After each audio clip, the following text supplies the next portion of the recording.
नमस्कार मित्रांनो, मी नितेश राठोड. आणि हे बघा, हे काका आलते माझ्या कामावर. माझ्या घराचं काम चालू आहे हे बघा. आणि हे काका आपले काका रामराम. किती दिवसापासून काम करता? बरेच 60 वर्ष झाले. 60 बघा, वयाच्या 60व्या वर्षी काका काम करतात. आणि आपल्याला थोडंसं काही जर केलं तर कंटाळा येतो, पण काका बघा वयाच्या 60व्या वर्षी पण त्याची अजून मेहनत चालू आहे. घरी काय ते काय एवढं हे पण नाही, त्याच्याकडं जमीन आहे, 5 एकर जमीन आहे, तरी बी काका म्हणते मेहनत करत राहा. कारण काहून मेहनतीचा फळ एवढा गोड असतो हे काकालाच माहिती आहे. कारण की आपण तिथपर्यंत अजून गेलोच नाही आहे, आणि तरी पण मेहनत केल्यानं सगळं काही भेटतं. बरोबर आहे काका? बरोबर आहे ना. मेहनत केल्याशिवाय काही भेटत काय भेटत नाही, मेहनत करावंच लागते. हां आज आमचं रोडच जमीन आहे. आज हां बघा, काकाची रोड टच जमीन असून पण काका इथं कामाला आलेत. काका तुम्हाला काय हाजरी आहे?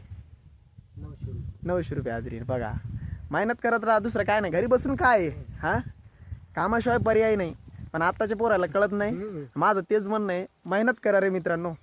मेहनत केल्यानं यश आपल्याला भेटणार, 100% भेटणार. यश तर जाऊ दे तिकडं, त्याचा काय विषय नाही. पण मेहनत केल्यानं ना माणसाला कधीच तो उपाशी मारू शकत नाही. करा, आपण गंज हे करतो. आणि हे बघा, 60व्या वर्षी पण काम करतात काका. चला भेटू नंतर नेक्स्ट व्हिडिओ.